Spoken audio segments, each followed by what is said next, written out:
নমস্কার। আগামীকাল শুভ মকর সংক্রান্তি। তাই আমার চ্যানেলের সকল সাবস্ক্রাইবার্স এবং ভিউয়ার্স সবাইকে জানাই মকর সংক্রান্তির আগাম শুভেচ্ছা এবং অভিনন্দন। আমরা জানি সপ্ততীর্থ বারবার, গঙ্গাসাগর একবার। সুতরাং কালকের দিনটা খুবই একটি গুরুত্বপূর্ণ দিন। যেহেতু 144 বছর পর এই যোগ শুরু হয়েছে, মহাকুম্ভ। সুতরাং কালকের দিনে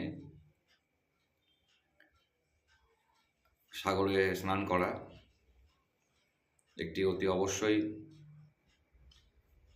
পুণ্যের জিনিস। কিন্তু অনেকে তো সেখানে যেতে পারলেন না, অনেকের পক্ষে যাওয়া সম্ভব হয় না,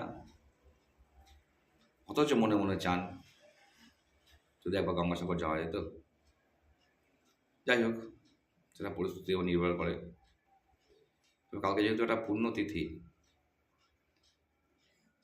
বহুদিন পর এরকম একটা যোগ পাওয়া গেছে, সুতরাং আপনারা বাড়ি বসেও একটা জিনিস করতে পারেন।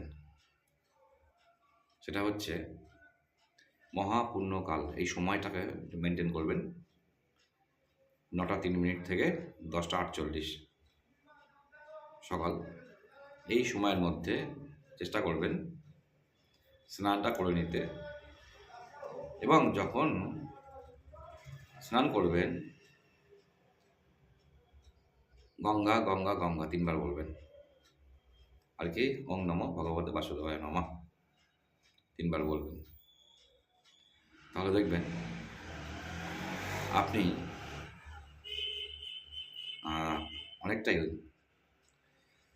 কাছাকাছি যাবেন। এবারে ভাবছেন দুধের স্বাদ ঘোলে মেটানো, না, দুধের স্বাদ দুধেই মেটানো। ঘরে বসে যদি আপনি শুদ্ধ চিত্তে ভগবানের স্মরণ করে 3 বার গঙ্গা গঙ্গা গঙ্গা বলে প্রথম জলটি মগে করে গায়ে দেন, আপনি সেম পুণ্য অর্জন করবেন। সুতরাং কাল কিন্তু এই সুযোগটা মিস করবেন না। আর হ্যাঁ, ঠাকুরকে কালকে খুব ভালো করে পুজো দেবেন,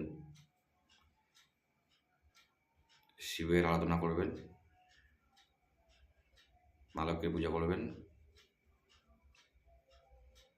ভালো থাকবেন। ধন্যবাদ।